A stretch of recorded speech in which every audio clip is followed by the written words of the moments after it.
మనము అంశంలోనికి వెళ్దాము. అంశంలోనికి వెళ్ళి యొక్క సందేశాన్ని మనము నేర్చుకుందాము. మరోసారి చేరువచ్చిన ప్రతి ఒక్కరికి మన ప్రభువైన యేసుక్రీస్తు వారి యొక్క శ్రేష్టమైన దివ్యమైన నామమున వందనములు సమర్పిస్తూ ఉన్నామండి. మనం ఇప్పుడు నేర్చుకునే అంశం ఏమంటే చాలా జాగ్రత్తగా గమనించాల్సిన అవసరత ఉంది. ఈనాటి సమాజం పాడైపోవటానికి గల కారణం ఏమిటి? చాలా జాగ్రత్తగా గమనించగలరు. ఈ సమాజంలో చాలా ప్రాముఖ్యంగా యువత పాడైపోతుందనే విషయాన్ని మనం గమనించాల్సిన అవసరత ఉంది. ఈనాటి సమాజంలో యువత పాడైపోతుంది. ఈ విషయాన్ని మనం గమనించాల్సిన అవసరత ఉంది. పాడైపోవటానికి గల కారణం ఏమిటి? ఈనాటి సమాజంలో యువత పాడైపోవటానికి గల కారణం ఏమిటి? ఈ యొక్క అంశాన్ని చాలా జాగ్రత్తగా మనం గమనించాల్సిన అవసరత ఉంది. మొట్టమొదటిగా మనం ఒక వచనం చూద్దాము. నిర్గమాకాండము 20వ అధ్యాయము మనం చూసినట్లయితే ఇక్కడ దేవుడైన యెహోవా ఇశ్రాయేలు జనాంగానికి ఆ యొక్క 10 ఆజ్ఞలు ఇస్తూ ఉంటాడు. అయితే దేవుడైన యెహోవా ఆ యొక్క ఆజ్ఞలు చెబుతూ ఉన్నప్పుడు 2వ ఆజ్ఞగా మాట్లాడిన యొక్క ఆజ్ఞను మనం చూసి ముందుకు వెళ్దాం. నిర్గమాకాండము 20వ అధ్యాయము మనము 8వ వచనం నుంచి చూసినట్లయితే ఇక్కడ చాలా జాగ్రత్తగా గమనించాల్సిన అవసరత ఉంది.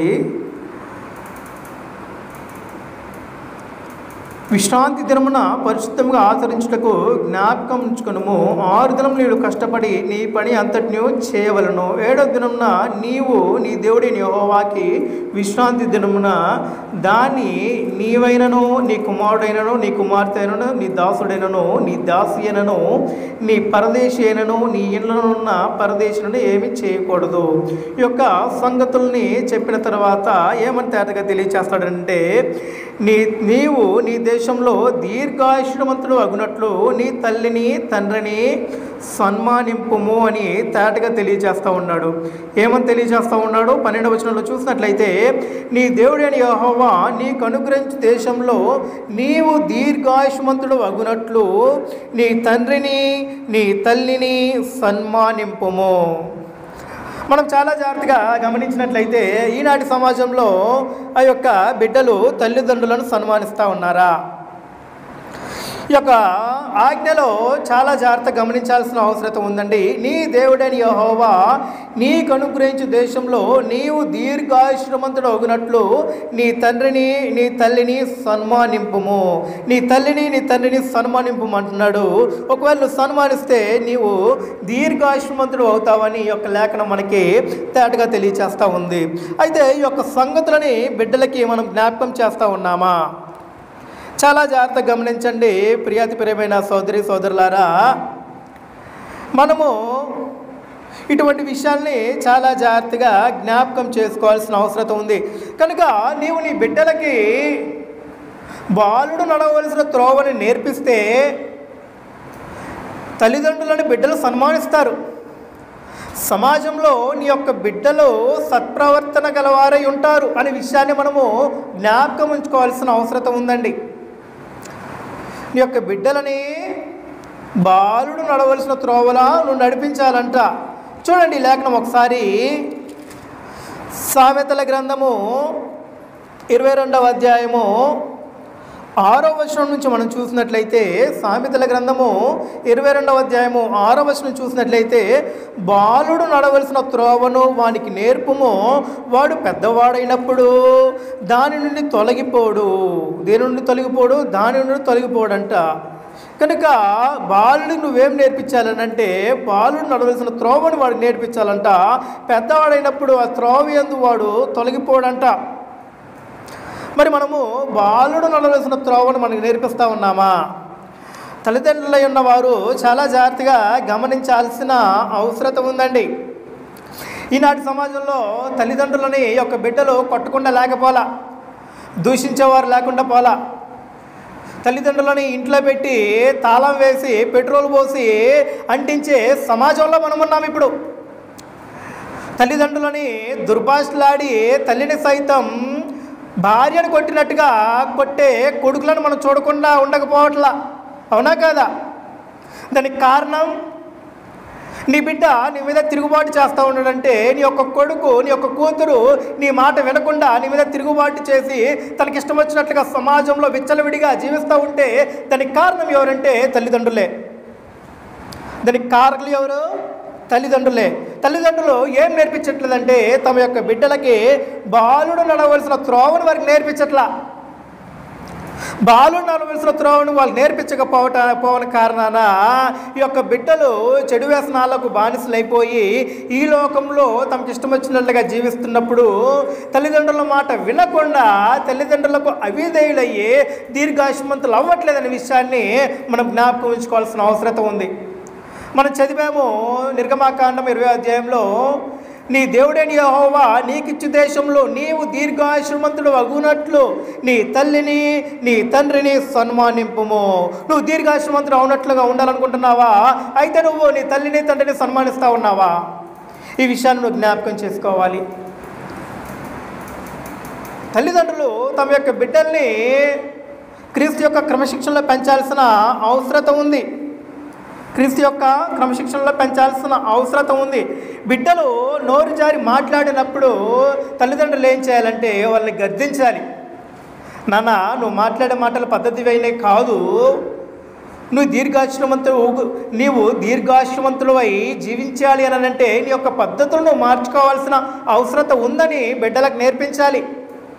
కనుక మనము చూసినట్లయితే చాలా జాగ్రత్తగా గమనించండి. తల్లిదండ్రులని దూషించే కుమార్తె కుమారుడు లేకుండా పోలే ఈ సమాజంలో, అవునా కాదా? ఒక తండ్రిని తల్లిని ఆ యొక్క బిడ్డలు దూషిస్తున్నారంటే దానికి కారణం తల్లిదండ్రులు సరైన మార్గంలో బిడ్డల్ని పెంచకపోవటమే. కనుక తల్లిదండ్రులని దూషించే వారి పరిస్థితి ఏమవుతుందో గ్రంథం మనకి తాటగా తెలియజేస్తూ ఉంది. తల్లిదండ్రులని దూషించే వారి పరిస్థితి ఏమవుతుందో గ్రంథం మనకి తాటగా తెలియజేస్తూ ఉంది.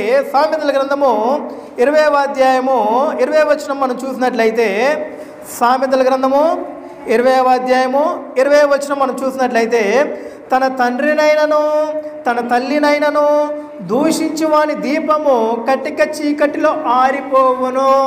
ఈ విషయాన్ని గమనిస్తూ ఉన్నారా?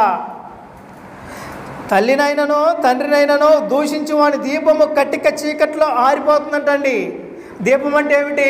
మనుషునికి ఉన్న జీవం. మనుషుడు జీవాన్ని కోల్పోతాడంట దూషించువాడు. మానవ దేహం మరణిస్తుందని చెప్పట్లా, మానవ దేహానికి మరణం సంభవిస్తుందని చెప్పట్లా, నీ ఆత్మ సంబంధమైన మరణం నీకు సంభవిస్తుందని చెప్తా ఉన్నాడు ఇక్కడ. మరలా చూడండి లేఖనము, తన తండ్రినైనను తల్లినైనను దూషించు వాని దీపము కటిక చీకటిలో ఆరిపోవును. కటిక చీకటిలో ఆరిపోతుందంటండి. మరి ఈనాటి సమాజంలో తల్లిని తండ్రిని, స్త్రీ కానివ్వండి పురుషుడు కానివ్వండి, బిడ్డలై ఉన్న మీరు ఎంతమంది మీ యొక్క తల్లిదండ్రులని దూషిస్తూ ఉన్నారో ఆలోచించేయండి.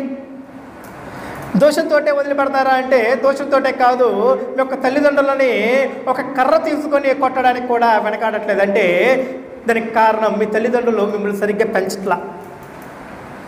దానికి కారణం మీ యొక్క తల్లిదండ్రులు మిమ్మల్ని సరిగ్గా పెంచకపోవటం వలన ఎవరు మీరు తిరుగుబాటు చేస్తూ ఉన్నారంటే ఈ యొక్క తల్లిదండ్రుల మీద బిడ్డలు తిరుగుబాటు చేస్తూ ఉన్నారు. కనుక చూద్దాము ఈ యొక్క బిడ్డల దుస్థితి ఎలా ఉంటుందో చూడండి. మనము సామెతల గ్రంథము 21వ అధ్యాయము 23వ వచనం చూసినట్లయితే, నోటిని నాలుకను భద్రం చేసుకుని వాడు శ్రమల నుండి తన ప్రాణమును కాపాడుకొనును. నోటిని నాలుకను భద్రం చేసుకుని వాడు శ్రమల నుండి తన ప్రాణమును కాపాడుకొనును. కనుక నీకు శ్రమలు ఎందుకు వస్తూ ఉన్నాయనంటే నీ నోటిని నువ్వు మొట్టమొదటిగా నీ నాలుకను భద్రం చేసుకోవాల్సిన అవసరం ఉంది. నీ నోటిని నీ నాలుకను భద్రం చేసుకొని ఉంటే శ్రమల నుంచి తప్పింపబడతామనే సమాచారాన్ని మనం చూసాం. దేని నుంచి? శ్రమల నుంచి తప్పింపబడతారు అనే సమాచారాన్ని మనం చూసాం. పితరుల కాలంలో తల్లిదండ్రుల యొక్క క్రమశిక్షణ సరిగా లేని కారణాన ఆ యొక్క బిడ్డలు దుస్థితిలో పెరిగిన పరిస్థితులు ఏర్పడి ఉన్నాయి. ఎప్పుడండి? ధర్మశాస్త్రం ఇవ్వక మునుపు పితరుల కాలంలో, పితరుల యుగంలో, అబ్రహాం గారు జీవించిన కాలంలో తల్లిదండ్రులు తమ యొక్క బిడ్డలని సరి అయిన మార్గంలో నడిపించకపోవటం వలన వారు ఎటువంటి దుస్థితిలోకి వెళ్ళారంటే పురుషుడితో సైతము శయనించడానికి ఆలోచన ఆనాడే కలిగింది. ఈనాడు మనం సమాజంలో చూస్తూ ఉన్నాము. వ్యభిచార విషయమై పురుషుడితోటి కోరికలు నెరవేర్చుకోవడానికి ఆలోచన చేస్తూ ఉన్నారు. ఈ యొక్క దుస్థితి ఇప్పుడు ఉన్నదే కాదు, తల్లిదండ్రుల పెంపకము ఈనాడే సరిగా లేకపోవటం కాదు, పితరుల కాలం సైతమే తల్లిదండ్రుల పెంపకం సరిగ్గా లేకపోవటం వలన బిడ్డలు దుష్ట మార్గంలో నడిచారనే సమాచారాన్ని మనము గ్రంథంలో చూడగలం. కనుక మనము చాలా జాగ్రత్తగా ఈ యొక్క విషయాలని గమనించాల్సిన అవసరత ఉంది. ఈ యొక్క విషయాలని మనము ఆలోచించాల్సిన అవసరత ఉందండి. చూద్దాం. మనము ఆదికాండము 19వ అధ్యాయం చూసినట్లయితే ఇక్కడ సందర్భం ఏమంటే, వాస్తవానికి ఇక్కడ లోతు దగ్గరికి ఇద్దరు దేవదూతలు వస్తారండి. ఎవరి దగ్గరికి? లోతు దగ్గరికి ఇద్దరు దేవదూతలు వస్తారు. ఈ దేవదూతలు వచ్చిన కారణం ఏమంటే, సొదొమ గొమొర్రా పట్టణము నాశనం అవటానికి తీర్పు వచ్చి ఉండగా నీతిమంతుడై ఉన్న లోతుని రక్షించడానికి తండ్రి అయిన దేవుడు తన యొక్క దూతలను పంపిస్తాడండి. సందర్భం అది. తన యొక్క దూతలను పంపిస్తే అక్కడ ఉన్న వృద్ధులు, బ్రారులు, యవ్వనులు ఎలాంటి ఆలోచన కలిగి ఉన్నారో చూడండి. వృద్ధులు ఉన్నారు, బాలులు కూడా ఉన్నారండి. ఎలాంటి ఆలోచన, ఎలాంటి దుస్థితి కలిగి ఉన్నారో చూడండి. దానికి కారణం ఎవరంటే తల్లిదండ్రులే. తల్లిదండ్రులే. చూడండి, ఆదికాండము 19వ అధ్యాయము 1వ వచనం నుంచి మనం చూసినట్లయితే, ఆ సాయంకాలమందు ఆ ఇద్దరు దేవదూతలు సొదొమ చేరునప్పటికీ లోతు సొదొమ గవి యొద్ద కూర్చుండి ఉండెను. లోతు వారిని చూచి వారిని ఎదుర్కొనుటకు లేచి సాష్టాంగ నమస్కారం చేసి, నా ప్రభువులారా, దయచేసి మీ దాసుని ఇంటికి వచ్చి రాత్రి వెళ్ళబుచ్చి కాలు కడుగుకొనుడి. మీరు పెందలకడ లేచి మీ త్రోవను వెళ్ళవచ్చిన ఎడల అందుకు కాదు, నడివీధుల్లో రాత్రి వెళ్ళబుచ్చిదమని చెప్పిరి. ఆయనను అతడు మిక్కిలి బలవంతం చేసినప్పుడు వారు అతడి తట్టు తిరిగి అతని ఇంట ప్రవేశించిరి. అతడు వారికి విందు చేసి పొంగని రొట్టెలు కాల్చగా వారు భోజనము చేసిరి. కనుక ఇప్పుడు లోతు యొక్క గృహానికి ఎవరు వచ్చారంట? దేవదూతలు వచ్చారంట. దేవదూతలకి ఆహారం సిద్ధపరిచాడంట, పొంగని రొట్టెలు సిద్ధపరిచారంట, అవి భుజించారంట. ఇప్పుడు తర్వాత ఏం జరుగుతుందో ఒక్కసారి మీరు చూడండి. ఇంకో సొదొమ గొమొర్రా పట్టణం అంటే 2 జంట నగరాలండి. మన సికింద్రాబాద్, హైదరాబాద్ అనే 2 పెద్ద గొప్ప పట్టణాలు ఏకమై కలిసి ఎలాగైతే ఉన్నాయో జంట నగరాలుగా, అలాగే సొదొమ గొమొర్రా అనే 2 పట్టణాలు అన్నమాట. అవి 2 జంట నగరాలండి. పట్టణాలు అంటే పట్టణములు అంటే అన్ని సదుపాయాలు కలిగినవి, అప్డేటెడ్గా ఉన్నాయన్నమాట. ఉన్నత స్థాయిలో ఉన్న పట్టణాలు అన్నమాట. అవి పల్లెటూళ్ళు కాదు, అలాంటి పట్టణములు అనమాట. అలాంటి పట్టణంలో ఉన్న దుస్థితిని మనం ఒకసారి చూద్దాం. ఆ యొక్క దుస్థితి, యవ్వనపు స్థితి ఎలాగో దేవుడికి విరోధంగా ఉన్నారో ఒకసారి చూద్దాం మనం. ఎందుకు సొదొమ గొమొర్రా పట్టణానికి తీర్పు ఎందుకు వచ్చిందో ఒకసారి మనం చూద్దాం. అలాంటి దుస్థితిలో ఒకవేళ మనం ఏమైనా ఉన్నామా అని మనము ఆలోచన చేసుకోవాల్సిన అవసరత ఉందండి. చూద్దాం. ఆదికాండము 19వ అధ్యాయము 4వ వచనము, వారు పండుకొనక మునుపు ఆ పట్టణస్థులు, చూడండి, వారు పండుగక మునుపు ఆ పట్టణస్థులు అనగా సొదొమ మనుష్యులను చూడండి, సొదొమ మనుష్యులు వృద్ధులను, బాలులను, ప్రజలందరూ నలుదిక్కుల నుండి కూడి వచ్చి ఆ ఇల్లు చుట్టువేసి లోతుని పిలిచి, ఈ రాత్రి నీ యొద్దకు వచ్చిన మనుషులు ఎక్కడ? మేము వారితో కూడినట్లు మా యొద్దకు వారిని వెలుపలికి తీసుకొని రమ్మని అతనితో చెప్పగా. చూడండి ఎంత బాధాకరమైన విషయమో. ఎటువంటి ఆలోచన కలిగిన వారై ఉన్నారో చూడండి. ఇప్పుడు ఇక్కడ సొదొమ మనుషులు వచ్చారంట నలుదిక్కుల నుంచి, ఆ పట్టణస్థులు నలుదిక్కుల నుంచి సొదొమ ప్రజలు వచ్చారంట. వీరిలో బారులు కూడా ఉన్నారంట. ఎవరు ఉన్నారంట? వృద్ధులే కాదు, బారులు కూడా ఉన్నారంట. మనుషులు వచ్చారంట. ఈ యొక్క మనుషులలో వృద్ధులు ఉన్నారంట, బాలులు ఉన్నారంట. ఈ యొక్క బాలుడు అంటే ఎవరు? యవ్వనుడు. బాలుడు అంటే ఎవరు? 12-13 సంవత్సరాలు పైబడిన దగ్గర నుంచి బాలుడు అని పిలుస్తాం మనం. అవునా? 12-13 సంవత్సరంలో పైబడిన వాడి గురించి మాట్లాడుతూ ఉన్నాడు ఇక్కడ. ఎటువంటి ఆలోచన కలిగి ఉన్నారు వీరు? చూడండి, సొదొమ మనుషులు బాలుడును వృద్ధులను ప్రజలందరూ నలుదిక్కుల నుండి కూడి వచ్చి ఆ ఇల్లు చుట్టివేసి లోతును పిలిచి, ఈ రాత్రి నీ యొద్దకు వచ్చి మనుషులు ఎక్కడ, మేము వారిని కూడినట్లు మా యొద్దకు వారిని వెలుపలికి తీసుకొని రమ్మని ఎదురొచ్చే చెప్పగా, వచ్చిన వారు ఎవరు? దేవదూతలు. అవునా? వచ్చిన వారు ఎవరు? దేవదూతలు. దేవదూతలకు ఆతిథ్యం ఇచ్చిన లోతు కుటుంబం ఉంది అక్కడ. ఆ యొక్క దేవదూతలతోటి శయించటానికి ఆలోచన కలిగిన ఆ యొక్క దౌర్భాగ్యుల యొక్క విధానం ఎలా ఉందో చూడండి. బాలురు ఉన్నారా? బాలురు ఉన్నారు. మరి వారు అటువంటి ఆలోచన కలిగి ఉన్నారంటే వారికి ఏం లేదు, సరి అయిన పెంపకం లేదు. ఏం లేదండి? సరి అయిన పెంపకం లేదు. వారి యొక్క తల్లిదండ్రులు సరి అయిన మార్గంలో వారిని పెంచలా, సన్మార్గం వాళ్ళకి నేర్పించలా, నీతి మార్గం వాళ్ళకి నేర్పించలా. సమాజంలో దేవుడు ఏర్పాటు చేసిన ఆ యొక్క భార్యాభర్త ధర్మ విధానం వారికి నేర్పించలా తల్లిదండ్రులు. వాస్తవానికి వారి యొక్క తల్లిదండ్రులు కూడా అలాంటి స్థితిలోనే ఉండొచ్చేమో. అక్కడ అంటారు కదా సమాజంలో, ఆవు చేలో వేస్తే దూడ గట్టున వేస్తుందా అని. అవునా కదా? ఆవు చేలో వేస్తే దూడ ఏమైనా గట్టున వేస్తుందా? దూడ కూడా వెళ్ళి చేలోనే వేస్తుంది కదా. మరి నీ బిడ్డలు సమాజంలో పాడైపోతున్నారని అంటే ఈ యొక్క చెడు వ్యసనాలకు బానిసలు అయిపోయి సమాజంలో మనుషుల్ని పాడు చేస్తూ ఉంటే, తల్లిదండ్రులను దూషిస్తూ కొడతా ఉన్నారంటే దానికి కారణం నీ బిడ్డలకు నువ్వు సరైన మార్గం నేర్పించకపోయిన కారణాన వారు ఏం చేస్తూ ఉన్నారంటే నీ మీదే తిరుగుబాటు చేస్తూ ఉన్నారు. ఏం చేస్తూ ఉన్నారు? నీ మీదే తిరుగుబాటు చేస్తూ ఉన్నారు. నిన్ను దూషించడానికి వెనకాడట్లా, నిన్ను కొట్టడానికి వెనకాడట్లా. అవసరమైతే మన దినాన అంట ఆస్తి కోసము కొడుకేం చేశాడంటే తల్లిని తండ్రిని పెట్రోల్ పోసి నిప్పంటిచ్చేశాడంట. ఎందుకో తెలిసిన, ఆస్తి సమానంగా పనిచేశారు. చెల్లికి కొడుక్కి సమానంగా పనిచేశారంట.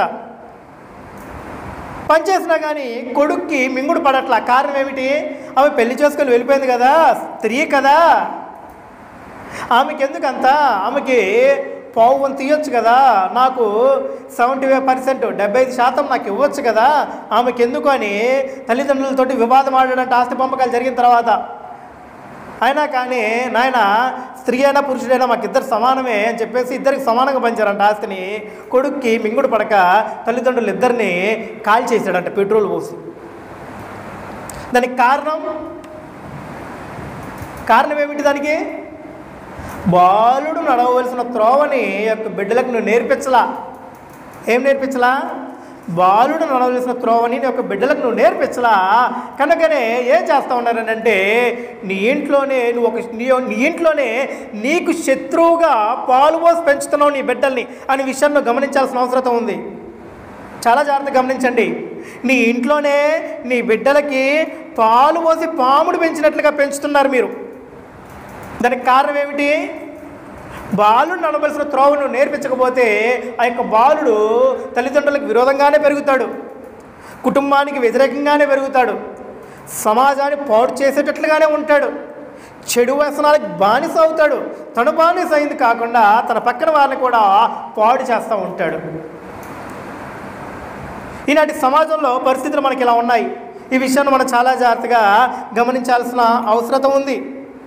అయితే ఇక్కడ లోతు అంటూ ఉన్నాడు చూడండి 6వ వచనంలో, లోతు వెలుపల ద్వారం వద్దనున్న వారి దగ్గరకు వెళ్ళి తను వెనుక తలుపు వేసి, అన్నలారా ఇంత పాతకమునకు కట్టుకొనుకుడి. ఏమన్నాడు? ఇంత పాతకము కట్టుకొనుకుడి.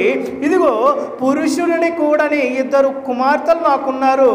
సెలవైతే వారిని మీ యొద్దకు వెలుపలికి తీసుకొని వచ్చేదనని వారిని మీ మనసుకు వచ్చినట్లు చేయుడి.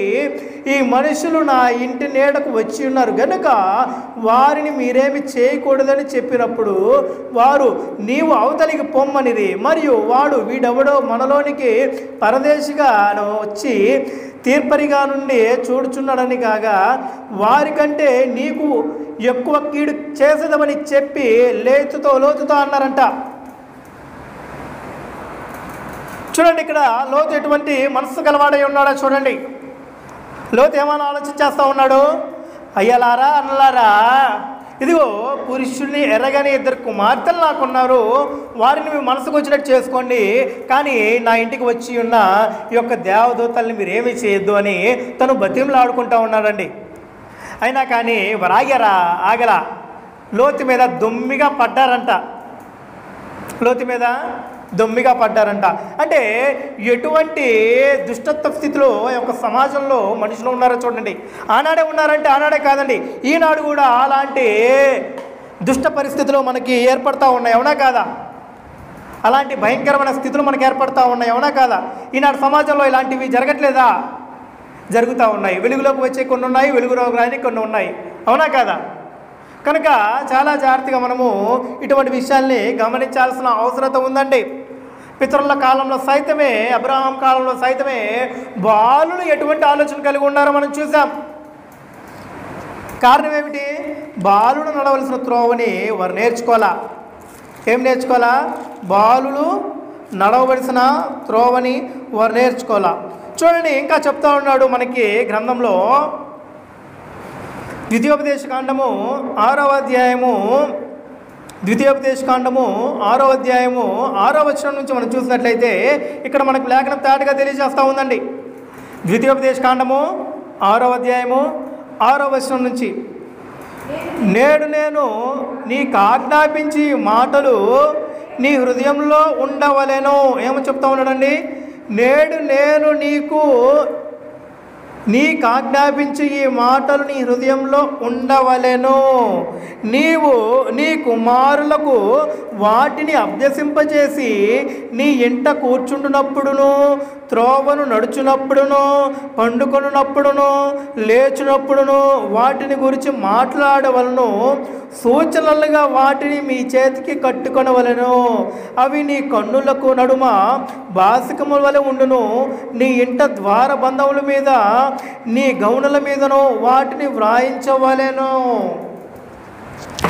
బాలుడు నడవలసిన త్రోవని గురించి సంగతిని తెలియచేస్తూ బాలుడు ఎలా నడుచుకోవాలి అనే వాక్యములనంట, దేవుడు నేర్పించిన మాటలనంట, నడిచినప్పుడే కానివ్వండి, కూర్చున్నప్పుడే కానివ్వండి, పడుకున్నప్పుడే కానివ్వండి, ఇంట ఉన్నప్పుడే కానివ్వండి, ఎప్పుడు వాటిని ధ్యానిస్తూ ఉండాలంట. ఏం చెప్తా ఉన్నాడు? ధ్యానిస్తూ ఉండాలంట, వాటిని నేర్చుకోవాలంట. చూడండి 7వ వచనము, నీ కుమారులకు వాటిని అభ్యసింపజేయటం అంటే నేర్పించటం. మరి నాటి సమాజంలో మీరు మీ యొక్క కుమారులకు దేవుడు అనుగ్రహించిన సత్య మార్గాన్ని మీరు నేర్పిస్తూ ఉన్నారా? చాలా జాగ్రత్తగా గమనించండి ప్రియాతమైన వారలారా, ఈనాటి సమాజంలో మీరు నేర్పిస్తూ ఉన్నారా? ఇక్కడ చెప్తా ఉన్నాడు, గౌరవుల మీద వాక్యాలు రాసుకుంటూ ఉంటారంట. మనం రాసుకుంటూ ఉంటాం, ఇంట్లో వాక్యాలు ఉంటాయి, మన గుమ్మముల మీద వాక్యాలు ఉంటాయి, మనం తోలే వాహనముల మీద వాక్యాలు ఉంటాయి, కారు మీద కావాలి, బైక్ మీద కావాలి, వాక్యాలు చక్కగా రాసుకుంటాం. మనకు అనుకూలమైన వాక్యాలు మనం రాసుకుంటాం. ఇంట్లో పటాలు పెట్టుకుంటాం, వాక్యాలు పెట్టుకుంటాం. ఉదయాన్నే లేకగానే వాక్యాన్ని వింటారు. కానీ దానికి తగినట్టుగా మన జీవితాలు ఉన్నాయా? చూడండి ఇక్కడ ఏమని చెప్తా ఉన్నాడు మనకి 8వ వచనంలో, అవి నీ కన్నుల నడుమ బాసికము వలె ఉండవలను. నీ ఇంట ద్వార బంధము మీదను, నీ గౌనుల మీదను వాటిని వ్రాయవలెను. ఏమని చెప్తా ఉన్నాడు? నీ ఇంటి ద్వార బంధముల మీదను, నీ గౌనుల మీదను వాటిని వ్రాయవలెను. మరి ఎంతమంది ఇంట్లో వాక్యాలను మనం రాసుకుంటా ఉన్నాం? ఎటువంటి వాక్యాలని? మనకు అనుకూలమైన వాక్యం కాదండి, మనకు అనుకూలమైన వాక్యం కాదు. ఎక్కువ శాతం ఎవరింట్లో చూసినా కానీ ఒకే వాక్యం ఉంటుందండి, నీ గుడారమును ఏ తెగులును సమీపించనీయదు. అంటే ఇల్లు ఉంది కదా, వీళ్ళు ఇంటిని దేవుడు క్షేమంగా కాపాడాలి అని ఇటువంటి వాక్యాలు పెట్టుకుంటారు. వాహనాల మీద వెళ్ళేటప్పుడు అయితే నీ రాకపోకల యందు యెహోవా నిన్ను కాపాడును. ఇటువంటి వాక్యాలని మనుషులకి అనుకూలంగా ఉండే వాక్యాలు మాత్రమే పెట్టుకుంటూ ఉంటారు. మరి బాలుడు నడవలసిన త్రోవ ఏమై ఉందో దాని గురించి నేర్చుకొని బిడ్డలకు నేర్పించి వాటిని అనుసరించాలి అనే నేర్పిస్తూ ఉన్నామా మనము? తల్లిదండ్రులు సరైన పెంపకము పిల్లల పట్ల జరిగించకపోయిన కారణాన చాలామంది బిడ్డలు చేదాటిపోయి మరణమవుతున్నారనే విషయాన్ని మనం గమనించాల్సిన అవసరం ఉంది. మన గ్రామంలోనే మనం చూస్తూనే ఉన్నాం, అకాల మరణాన్ని మనం చూస్తూనే ఉన్నాం. నీ దేవుడైన యెహోవా నీకు అనుగ్రహించి దేశమును నీవు దీర్ఘాయుష్మంతులు అగునట్లు నీ తల్లిని సన్మానించమన్నాడు.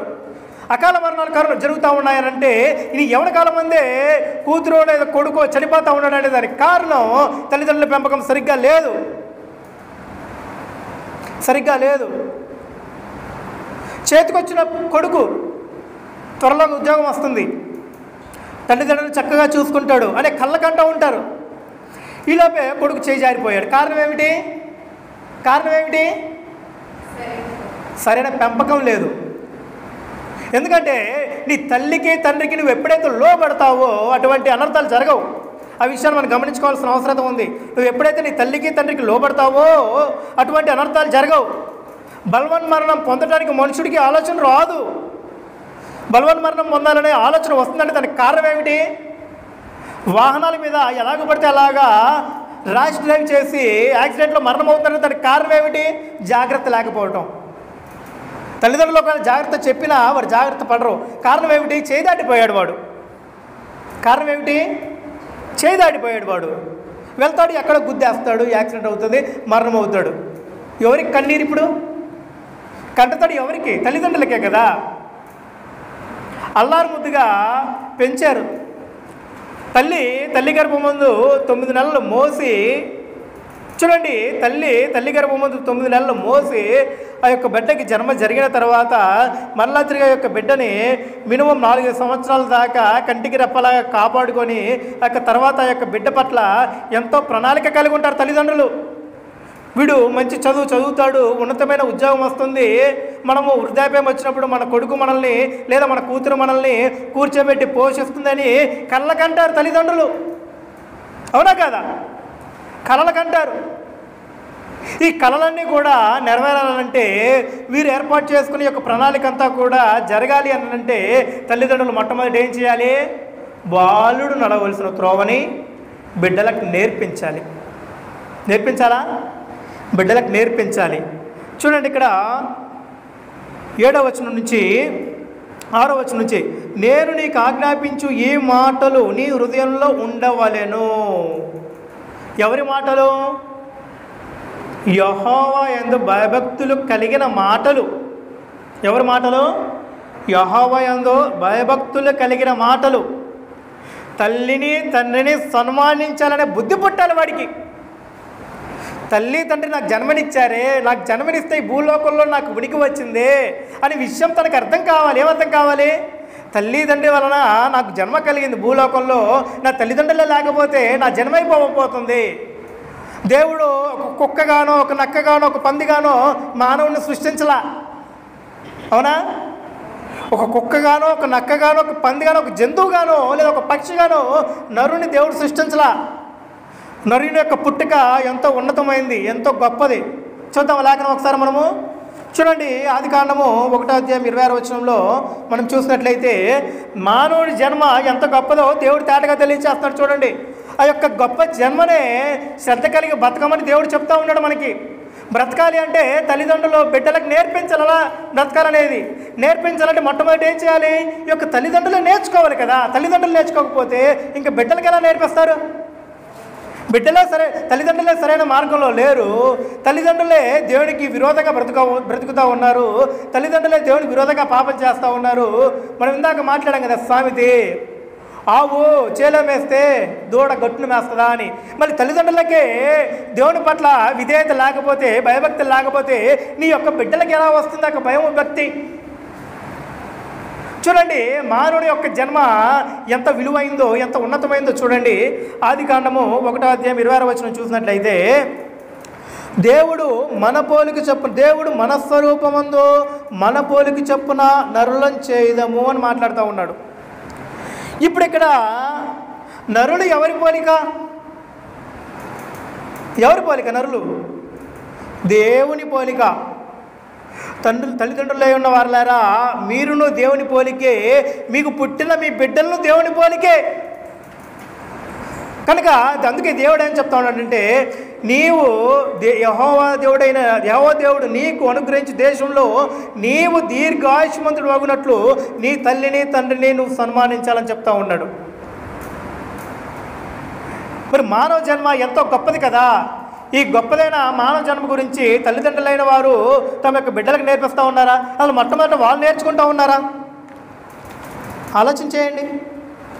వారు నేర్చుకుంటూ ఉన్నారా? నేర్పిస్తూ ఉన్నారా? మనం చదివాం లేఖనము, తన తండ్రినైనను తల్లినైనను దూషించు వాని దీపము కారు చీకటిలో ఆరిపోవును అనే సంగతి మనం చూసాం. ఏం చూసాం? మరి ఎంతమంది దూషిస్తూ ఉన్నారో తమను ఆలోచన చేసుకోవాల్సిన అవసరం ఉందండి. తాము ఆలోచన చేసుకోవాల్సిన అవసరం ఉంది. కారణం ఏమిటంటే, దీర్ఘాయుష్మంతుడు అవ్వాలన్నా, సమాజంలో సద్మార్గంలో నడవాలన్నా ఖచ్చితంగా బాలుడు నడవలసిన త్రోవను వారు నేర్చుకోవాల్సిన అవసరం ఉందండి. కనుక మరి ఒక లేఖనం చూద్దాం మనము. సామెతల గ్రంథము 13వ అధ్యాయము 1వ వచనం నుంచి మనం చూసినట్లయితే, సామెతల గ్రంథము 13వ అధ్యాయం 1వ వచనం నుంచి, తండ్రి శిక్షించిన కుమారుడు జ్ఞానం గలవాడగును. ఎవరవుతాడంటండి? తండ్రి శిక్షించిన కుమారుడు జ్ఞానం గలవాడగును. అపహాసకుడు గద్దింపునకు లోబడడు. నోటి ఫలముల చేత మనుష్యుడు మేలు సంభవించును. విశ్వాసఘాతకులు బలత్కారం చేత నశింతురు. తన నోరు కాచుకొనువాడు తను కాపాడుకొనును. ఊరుకొనక మాట్లాడువాడు తనకు నాశనం తెచ్చుకొనును. సోమరి ఆశపడును కానీ వాని ప్రాణమునకేమీ దొరకదు. కనుక ఇక్కడ మనకి లేఖనం తేటగా ఏమని తెలియచేస్తూ ఉందంటే, తండ్రి శిక్షించిన కుమారుడు జ్ఞానం గలవాడంట. అంటే తండ్రి యొక్క శిక్షకి కుమారుడు లోబడాల్సిన అవసరం ఉంది. నువ్వు నన్ను ఎందుకు కొడతా ఉన్నావు, నేను నిన్ను తిరిగి కొడతా అని నాన్న చేతిలో ఉన్న కర్రను తీసుకొని, యొక్క బెత్తం తీసుకొని తిరిగి కొట్టేవాళ్ళు లేకుండా పోలా. గ్రంథం ఏం చెప్తుందంటే, తల్లిదండ్రులు బెత్తం చూపించినప్పుడు లోబడు అని నేర్పిస్తుంది గ్రంథం మనకి. తండ్రి శిక్షించిన కుమారుడు జ్ఞానం గలవాడంట. ఒక కుమారుడు, ఆ కుమార్తె, నువ్వు జ్ఞానం గలవారైతే మీరు మీ తల్లిదండ్రుల యొక్క గద్దెంపునకు శిక్షకు లోబడి. చూడండి మరొక లేఖనం చూద్దాం. చూడండి, సామెతల గ్రంథము 13వ అధ్యాయము, సామెతల గ్రంథము 13వ అధ్యాయము మనం 24వ వచనం చూసినట్లయితే, ఇక్కడ కూడా మనకు తేటగా లేఖనం తెలియజేస్తూ ఉంది. బెత్తము వాడని వాడు తన కుమారునికి విరోధంట. బెత్తము వాడని వాడు తన కుమారునికి విరోధి. కుమారుని ప్రేమించువాడు వారిని శిక్షించును. చాలా జాగ్రత్తగా గమనించండి. నేను నా నోట్లో ఉన్న సొంత మాటలను మాట్లాడట్లా. మన పరమందున్న దేవుడు, మనం అందరం నమ్ముతున్న బైబిల్ గ్రంథంలో ఉన్న వాక్యాన్ని చదువుతూ ఉన్నాం. దేవుడు అంటే భయం ఉంటే, దేవుడు అంటే భయభక్తులు మీకు ఉంటే, దేవుని పట్ల విధేయత మీరు చూపించాలనుకుంటే ఖచ్చితంగా ఈ వాక్యాన్ని చూడండి. చూసి యొక్క వాక్యాన్ని అనుసరమైన విధానంలో మీరు నడవండి. తప్పు చదవట్ల, లేఖనం ఉన్నట్లుగా చదువుతూ ఉన్నాం. లేఖనం చూడండి మీ దగ్గర బైబిల్ ఉంటే. సామెతల గ్రంథం 13వ అధ్యాయం 24వ వచనంలో, బెత్తము వాడని వాడు తన కుమారుడికి విరోధంట. బెత్తము వాడని వాడు తన కుమారుడికి విరోధంట. కుమారుని ప్రేమించువాడు వారిని శిక్షించును. మరి నువ్వు నీ కుమారుని శిక్షిస్తూ ఉన్నావా? శిక్షిస్తే నీ యొక్క కుమారుడిని నువ్వు ప్రేమించి వాడవై ఉన్నావు. ఒకవేళ నువ్వు శిక్షించినప్పుడు నీ కుమారుడు ఏం చేయాలి? నీకు లోబడాలంట. మనం చదివాం కదా సామెతలు 13వ అధ్యాయము 1వ వచనం, తండ్రి శిక్షించిన కుమారుడు జ్ఞానం గలవాడంట. ఇతను లోబడాలంట. లోబడేవాడు జ్ఞానం గలవాడు తండ్రి శిక్షించినప్పుడు. మరి తండ్రి శిక్షించినప్పుడు ఎంతమంది లోబడతా ఉన్నారు? ఆలోచన చేసుకోండి మిమ్మల్ని మీరు. కుమారుని ప్రేమించువాడు వారిని శిక్షించును. నీ తండ్రి నిన్ను ప్రేమిస్తున్నాడా? అయితే ఖచ్చితంగా నీ తండ్రి నిన్ను శిక్షించి గర్జిస్తాడు. నువ్వు సరైన మార్గంలో నడవాలని నీ తండ్రి నిన్ను శిక్షిస్తాడంట. మరొక లేఖనం చూద్దాము. సామెతల గ్రంథము 15వ అధ్యాయము, సామెతల గ్రంథము 15వ అధ్యాయము 5వ వచనం మనం చూసినట్లయితే, మూఢుడు తన తండ్రి చేయు శిక్షను తిరస్కరించును, గద్దింపునకు లోబడివాడు బుద్ధిమంతుడంట. మూఢుడంట తన తండ్రి చేయు శిక్షను తిరస్కరిస్తాడంట, గద్దింపునకు లోబడివాడు బుద్ధిమంతుడంట. మరి నువ్వు బుద్ధిమంతుడివేనా? నువ్వు దీర్ఘాయుష్మంతుడు అవ్వాలనంటే, నువ్వు జీవాన్ని పొందుకోవాలనంటే, బాలుడు నడవలసిన త్రోవలను నువ్వు నడవాలనంటే, నీ తల్లిదండ్రులు గర్తించే గద్దింపునకును, నీ తండ్రి శిక్షించినప్పుడు శిక్షకును నువ్వు లోబడాల్సిన అవసరం ఉందంట. నువ్వు మూఢుడు అయితే నీ తల్లిదండ్రులు నువ్వు లోబడవంట. నువ్వు బుద్ధిమంతుడు అయితే నీ తల్లిదండ్రుల యొక్క శిక్షకు లోబడతావంట. ఇది కదా బైబుల్ మనకు చెప్తుంది. మరి మనమేం చేస్తూ ఉన్నాం? మనకి ఇష్టం వచ్చినట్లుగా, మనకు నచ్చినట్లుగా, మనస్సుకు నచ్చినట్లుగా, వాస్తవాన్ని చెప్పాలంటే మనస్సుకు నచ్చినట్లుగా బ్రతుకుతూ ఉన్నారు. నాన్న నాకు అర్జెంటుగా నాకు బైక్ కొనిస్తావా లేదా?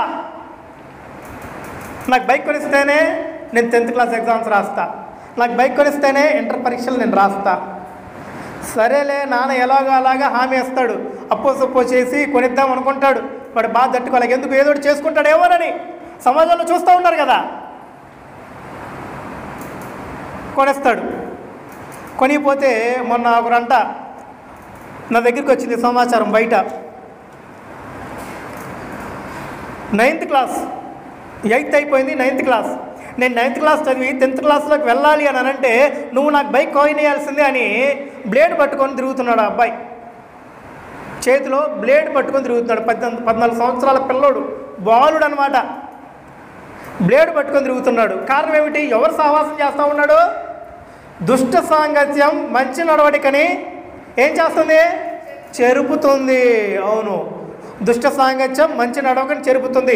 వీడు ఎప్పుడైతే బ్లేడ్ పట్టుకొని నాకు బైక్ కొనిస్తే బ్లేడ్ తీసేస్తా, బైక్ కొనికపోతే నేను చేయి కోసుకుంటాను ఎప్పుడైతే అన్నాడో, వీడు ఎవరు సహవాసం చేస్తూ ఉన్నాడు? దుష్ట సహవాసం చేస్తూ ఉన్నాడు. ఎవరు సహవాసం? దుష్ట సహవాసం చేస్తూ ఉన్నాడు. కనుక తల్లిదండ్రులారా, మీరు మీ యొక్క బిడ్డల్ని కనిపెట్టుకొని ఉండాల్సిన అవసరం ఉంది. మీ యొక్క బిడ్డ నడవడి ఎలాగుంది? మీ యొక్క బిడ్డ ఎవరితో సహవాసం చేస్తూ ఉన్నాడు? ఎవరితో పాలు పొమ్ములు పొందుతూ ఉన్నాడు? ఎటువంటి మాటలు మాట్లాడుతూ ఉన్నాడు? ఎప్పుడు ఇంట్లో నుంచి బయటికి వెళ్ళి ఎప్పుడు ఇంట్లోకి వస్తూ ఉన్నాడు? ఎటువంటి వస్త్రధరణ వేస్తూ ఉన్నాడు? ఎటువంటి పదజాలాన్ని వాడుతూ ఉన్నాడు? ఎటువంటి గౌరవము తన పట్ల ఉంది? తన పొరుగువారి పట్ల తను ఎటువంటి గౌరవ విధానాన్ని వ్యక్తపరుస్తున్నాడు అనే విషయాన్ని నీ పిల్లవాళ్ళు ఉన్నావో లేవో నువ్వు గమనించాల్సిన అవసరత ఉంది. గమనిస్తున్నాయి అవన్నీ? ఓహో, అసలు మనలోనే లేవు కదా ఇవన్నీ, ఇంక నేను గమనిస్తానంటారా మీరు? ఆలోచించేయండి. మాలోనే లేవు ఇవన్నీ మా పిల్లలు మేమే గమనిస్తామంటారా? మీ యొక్క బిడ్డల భవిష్యత్తు తల్లిదండ్రుల చేతిలో ఉందనే విషయాన్ని మీరు మర్చిపోకూడదండి. మీ బిడ్డల యొక్క భవిష్యత్తు తల్లిదండ్రుల చేతిలో ఉందనే విషయాన్ని మీరు మర్చిపోకూడదు. చాలా జాగ్రత్తగా గమనించండి. పిల్లల్ని పెంచడం అంటే వాళ్ళని కన్న తర్వాత ఒక వయసు వచ్చిన తర్వాత వదిలేయటం కాదండి. సత్మార్గంలో వాళ్ళు నడిపించాలి. సత్మార్గంలో వారు నడిపించాలి. బాలుడు నడవలసిన త్రోవలో వాళ్ళు నడిపించమని చెప్పాడు కదా. ఏంటి ఆ త్రోవ? బాలుడు నడవలసిన త్రోవ ఏంటది? చూడండి, ఎఫెసీ రాసిన పత్రిక ముగిచేసుకుందాం మనం. ఎఫెసీ రాసిన పత్రిక మనం చూసినట్లయితే ఇక్కడ లేఖనం మనకి తేటగా తెలియజేస్తూ ఉంది. ఎఫెసీ రాసిన పత్రిక 6వ అధ్యాయము మనం చూసినట్లయితే 1వ వచనం నుంచి ఇక్కడ మనకి తేటగా తెలియజేస్తూ ఉన్నాడు. ఎఫెసీ రాసిన పత్రిక 6వ అధ్యాయం 1వ వచనం నుంచి, పిల్లలారా ప్రభునందు మీ తల్లిదండ్రులకు విధేయులై ఉండుడి, ఇది ధర్మమే. పిల్లలారా ప్రభునందు మీ తల్లిదండ్రులకు విధేయులై ఉండుడి, ఇది ధర్మమే.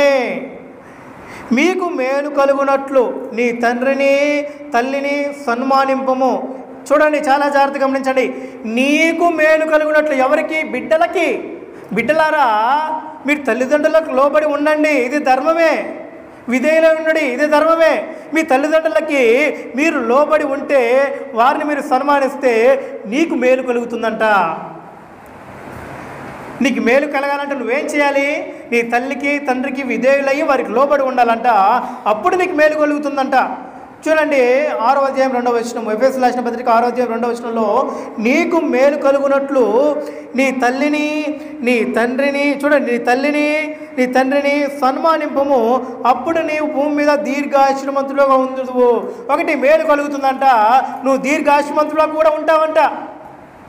కనుక నీ బిడ్డలు దీర్ఘాయుష్మంతులు అయి ఉండాలంటే నీ యొక్క బిడ్డలను నువ్వు క్రీస్తు యొక్క క్రమశిక్షణలో పెంచాల్సిన అవసరం ఉంది.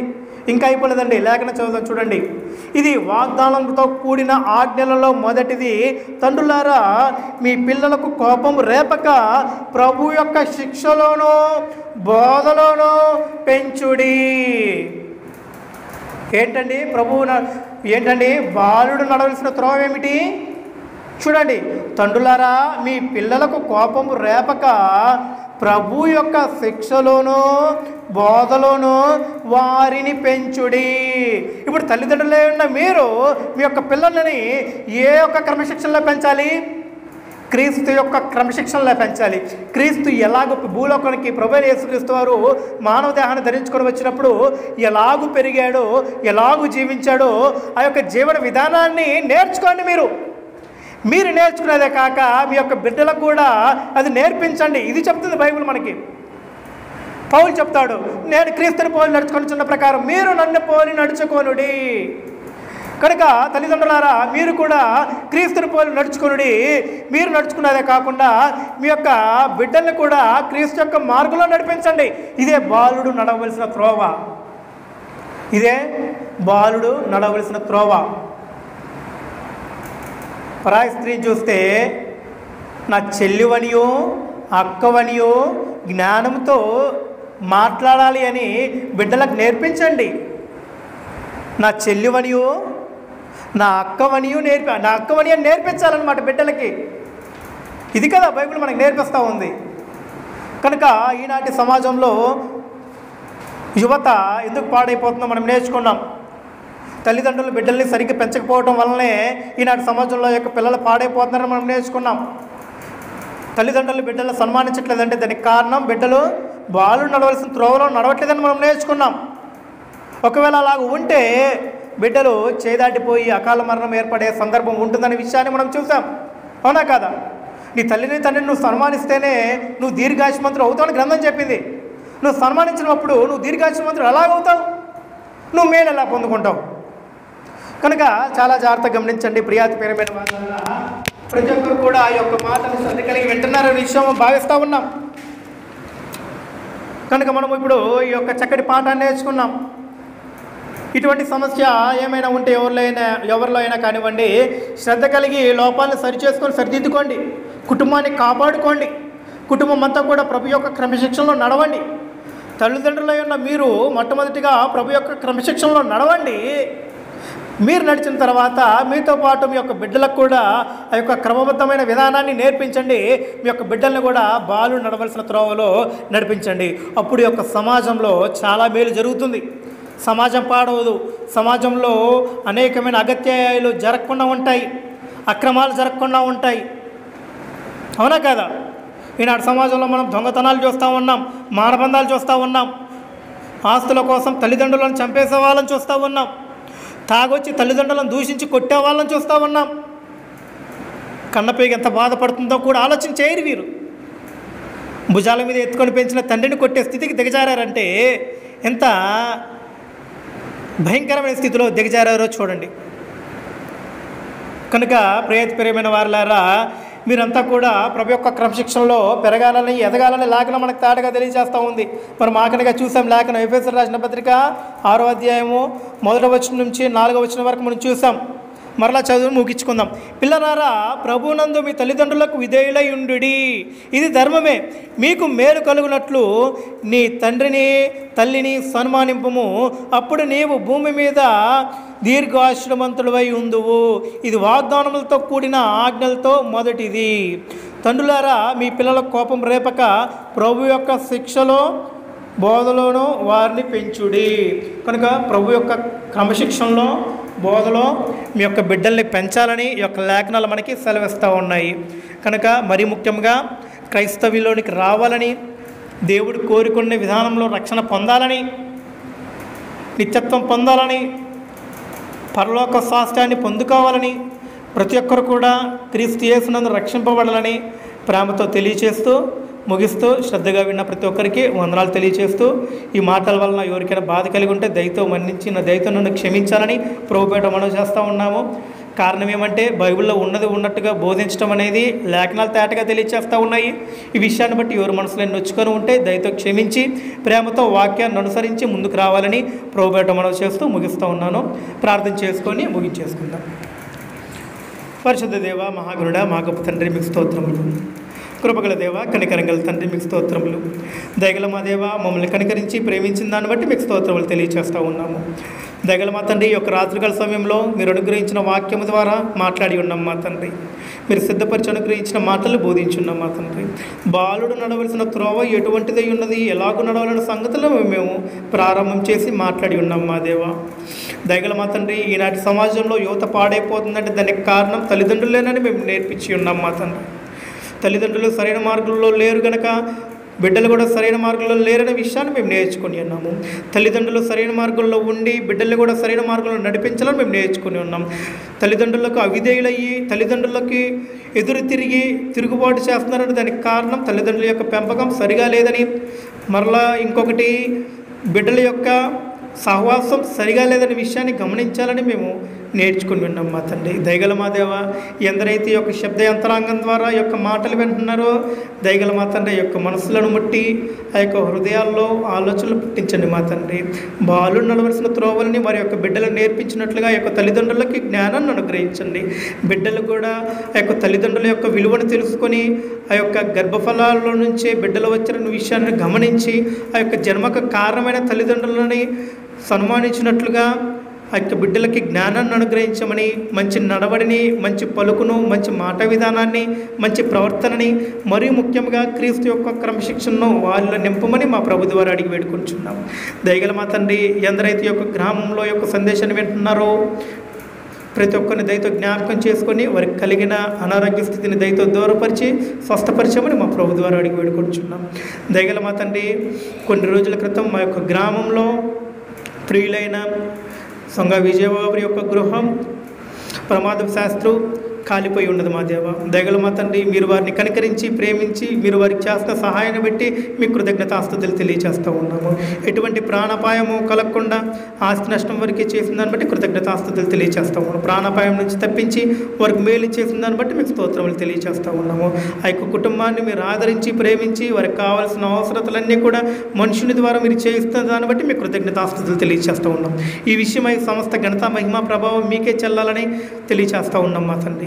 దయగల మా దేవ, ఎటువంటి కీడును అపాయము గ్రామంలో ఉన్న ప్రతి ఒక్కరికి వాటిల్లక ప్రతి ఒక్క కీడును తప్పించమని మా ప్రభు ద్వారా అడిగి వేడుకొనిచున్నాము. దయగల మా తండ్రి, యొక్క సత్యవాక్యాన్ని విని విశ్వసించి క్రీస్తు యేసును రాగలవుటకును అట్టి మనసు వారిపై ఉంచమని మా ప్రభు ద్వారా అడిగి వేడుకొనిచున్నాము.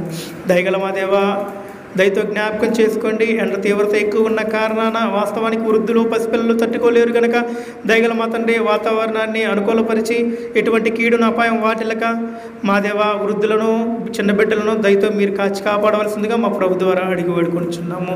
వాతావరణాన్ని అనుకూలపరచమని మా ప్రభు ద్వారా అడిగి వేడుకొనిచున్నాము. దయగల మా తండ్రి, ఈ యొక్క కార్యక్రమాన్ని మీరు విజయవంతంగా జరిగిస్తుందని బట్టి స్తోత్రములు తెలియజేస్తూ ఉన్నాము. దయగల మా దేవ, ఈ యొక్క ప్రభుత్వాన్ని దయతో జ్ఞాపకం చేసుకొని అధికారులు క్రైస్తవం మీద ఉన్నత భారం పెట్టకుండా చూడమని మా ప్రభు ద్వారా అడిగి పెట్టుకుంటాం. క్రైస్తవ జీవితానికి ఈ యొక్క అధికారులు ఎటువంటి ఆటంకమైన విధానంలో మారకుండా తండ్రి ఈ యొక్క క్రైస్తవ జీవితాన్ని ముందుకు కొనసాగించగలుగుటకును, క్రైస్తవులకు ఎటువంటి ఆటంకాలు రాకుండా ఉండగలుగుటకును మీరే సహాయం చేయవలసిందిగా మా ప్రభు ద్వారా అడిగి వేడుకుంటున్నాం. దయతో ప్రతి ఒక్కరిని జ్ఞాపకం చేసుకోండి. వారి యొక్క పని పాటలు ఎందుకు జ్ఞాపకం చేసుకొని క్షేమాన్ని అనుగ్రహించి క్షేమంగా వారి యొక్క గృహాలకు చేరునట్లుగా మా ప్రభు ద్వారా అడిగి వేడుకుంటున్నాం. మరి ముఖ్యంగా ప్రతి ఒక్క కుటుంబాన్ని జ్ఞాపకం చేసుకొని ప్రతి ఒక్క కుటుంబం కూడా ప్రభు యొక్క క్రమశిక్షణలో ఎదగలుగుటకును వారికి సహాయం చేయమని, ఆ యొక్క తల్లిదండ్రులకు యొక్క బిడ్డలు లోబడి జీవించినట్లుగా వారిలో ప్రేమాప్యాయతలు నింపమని, విధి విధానాలు విధేయతలు వారిలో నింపమని ఈ యొక్క కొద్ది మనలో అడుగుతున్నాం మా దేవ.